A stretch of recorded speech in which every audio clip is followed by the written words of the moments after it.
আমরা ক্রিকেটের যে বিষয়টা অনেক সময় দেখি যে যখন একটা আউট বা ডিসিশন আম্পায়ারের কাছে যায় এলবিডব্লিউ, তো সেখানে কিছু বিষয় থাকে, আহ, কিছু আম্পায়ার্স কল থাকে এবং কিছু জেনুইন আউট থাকে এবং কোনটা হচ্ছে নট আউট থাকে। তো আর্জেন্টিনা মিশরের যেই বিষয়টা হয়েছে সেখানে হচ্ছে আম্পায়ার্স কলে সবসময় জিতে গেছে আর্জেন্টিনা। তো এটা নিয়ে আসলে বিতর্ক হয়, পক্ষে বিপক্ষে অনেকে অনেক অনেক কথা বলে। যদি আমি বলি যে যে রেফারি যে রেফারিরা মানে সাবেক রেফারি বলেন বা সাবেক খেলোয়াড় বলেন বা ফুটবল বোদ্ধা যারা আছে, তারা যারা হচ্ছে যে আর্জেন্টিনার পক্ষে বলছেন, সেটাও অনেকাংশে ফেলে দেওয়ার মতো না, সেটাও যৌক্তিকতা আছে। আবার যারা মিশরের পক্ষে বলছেন তাদেরটাও যৌক্তিকতা আছে। তার মানে এখানে এরকম কিছু ডিসিশন হয়েছে যেটা আম্পায়ার্স কল, অর্থাৎ যেটা রেফারি ভালো মনে করেছেন সেটা রেফারি তখন করেছেন এবং সেটার বিপক্ষে জোরালোভাবে আপনি কোনো বিরুদ্ধাচরণ করতে পারবেন না। আবার সেটার পক্ষে যদি আপনি বলেন তাহলে সেটাকে আমি ভুল প্রমাণও করতে পারবো না। অর্থাৎ ওই কলগুলো 50-50 জায়গায়, যেখানে আম্পায়ার মানে সব সময় আর্জেন্টিনার পক্ষে কথা বলেছেন, যার কারণে কিছু মানুষের ক্ষোভ আছে যে এই রেফারি আসলে কোনোভাবে নিরপেক্ষ ছিল না। তা আমরা খেলাটি সরাসরি দেখেছি, আমাদের কাছেও সেম মনে হয়েছে। কারণ ম্যাচের আহ, নিয়ম থাকা সত্ত্বেও যখন ফাউলটা হয় তখন কিন্তু রেফারি ফাউলটা দেয় নাই। এখন অনেকে বলতে পারেন যে রেফারি ঠিক মতো দেখে নাই, হয়তো বা ওই অ্যাঙ্গেল থেকে দেখে নাই, কিন্তু আমরা যে অ্যাঙ্গেল থেকে আসলে ভিআরে দেখলাম সেই অ্যাঙ্গেলে যেই টানা হ্যাচড়াটা হয়েছে যা বা পড়ে গেছে, এইটা কিন্তু ফুটবলের নর্মালি হয়।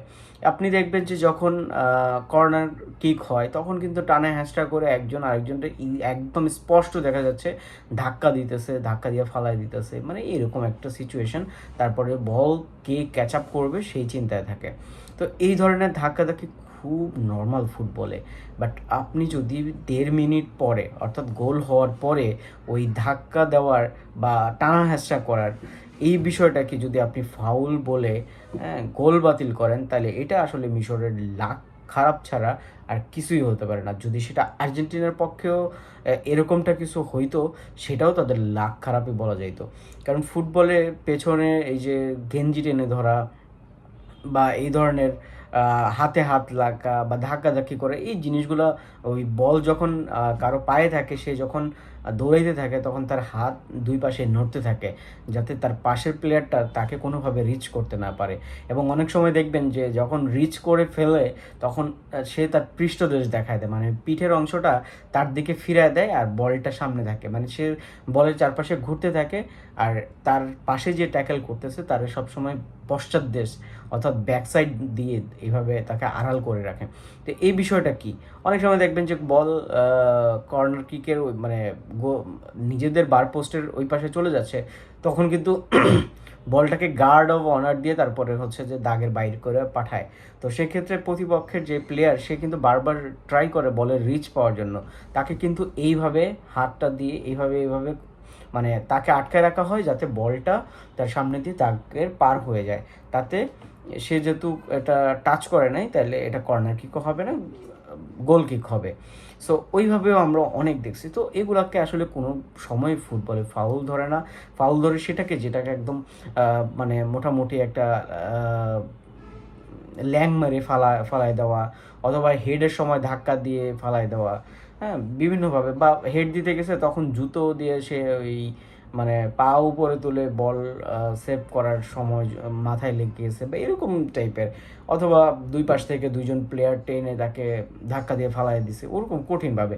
তো যেটা আসলে মিশরের গোল বাতিল করছে, যে ফাউলটা হয়েছে, এটা আসলে ফাউলের কোনো পর্যায়েই পড়ে না।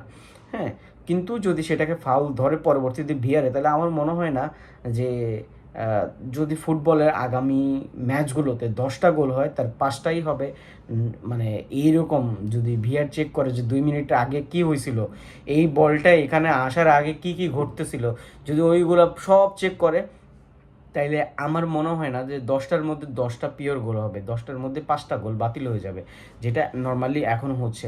যেমন আমরা যদি মিশরে মানে আর্জেন্টিনা যে গোলটা দিছে সেটাকেও আমরা যদি একটু বিশ্লেষণ করি, অনেকে বলে যে ততক্ষণে সালা তার ফুটবল মানে বলের কন্ট্রোল হারাইছে এবং ওই আর্জেন্টিনার প্লেয়ারটা সে কন্ট্রোল নিয়ে নিছে। আসলে কন্ট্রোলটা নেয় নাই, ট্যাকেলে সে দিচ্ছে, জাস্ট টাচ লাগছে। যখন সালা ওইটা বলটা ওই দিকে প্রেরণ করতেছিল, মানে এক পাশে নিতে যাচ্ছিল, তখন তার পায়ে কোনোভাবে সে যেহেতু ট্যাকেল করছে তার পায়ে টাচ লেগে বলটা পেছনের দিকে রয়ে গেছে। এখন বিষয়টা হচ্ছে যে তখনও যে কন্ট্রোলে বল এরকম না, বলটা টাচ লাগছে, কিন্তু বলটা টাচ লাগার মাঝখান দিয়ে আবার ওই সালার পায়ের মাঝখান দিয়ে যখন যায় সালার পায়েও বলটার পরবর্তীতে টাচ লাগছে। এখন যদি বলে এটা সালার কন্ট্রোলে নাকি আর্জেন্টিনার কন্ট্রোলে, কোনোটাই বলা যাবে না। কিন্তু শেষে যখন সে বলটা পেছনে চলে গেল, শেষে যে পাটা লাগলো, এটা তো যদি আগেরটা ফাউল ধরা হয় যে গেঞ্জি টেনে ধরছিল, তাহলে এটাও তো ফাউল ধরারই কথা, এটা তো ভিআরেই যায় নাই। এখন অনেকে অনেকভাবে রুলস দেখাচ্ছে যে কন্ট্রোলে তার, আসলে কন্ট্রোলে তার এখনও যায় নাই, সেটা জাস্ট ট্যাকেলে সালা একদিকে বলটা পুশ করলো, ওর পায়ে লাগে বলটা পেছনের দিকে চলে গেছে, সে তখনও কন্ট্রোল পায় না বা কারোই কন্ট্রোলে ছিল না। যদি বলটা কন্ট্রোলেই ছিল তাহলে পাটা তাহলে সালার সামনে থেকে লাগছে কেন? সে চলে যাইতে পারতো না? সালা তো এমনিতে পড়ে যাচ্ছে, তার কেন সালার পায়ে লাগাইতে হবে পা?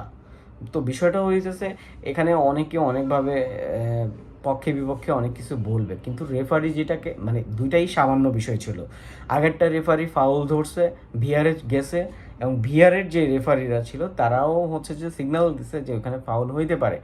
সো তারাও ভিআরে চলে গেছে এবং ভিআর থেকে ওই সামান্য বিষয়টাকে মানে ফাউল হিসাবে ধরা হয়েছে, তাও গোল হওয়ার পরে, অর্থাৎ টোটালি 1.5 মিনিট পরে।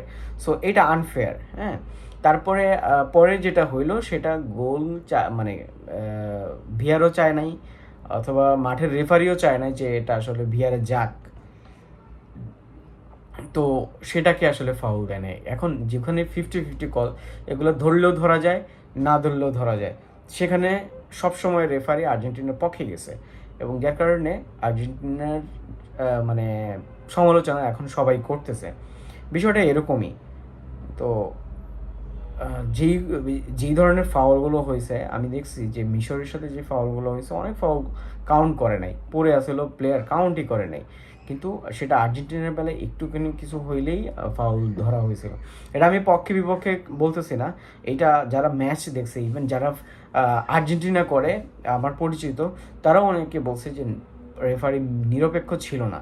সো আপনারা যারা আর্জেন্টিনার ফ্যান, তারা তো একটু একটু হইলেও চোখে পড়ছে, আমাদেরকে বলার প্রয়োজন নাই, আপনারা নিজেরাই নিজেদেরকে বলেন যে একটু হইলেও রেফারি কি আর্জেন্টিনার পক্ষে ছিল কি না। আর যারা কে কী মনে করতেছেন, বা আর্জেন্টিনার ফ্যান হয়ে আপনি কী মনে করতেছেন, একটু কমেন্ট বক্সে জানাবেন।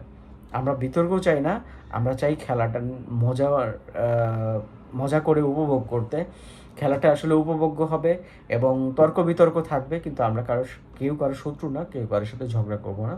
ভালো থাকবেন সবাই, আল্লাহ হাফেজ, আসসালামু আলাইকুম।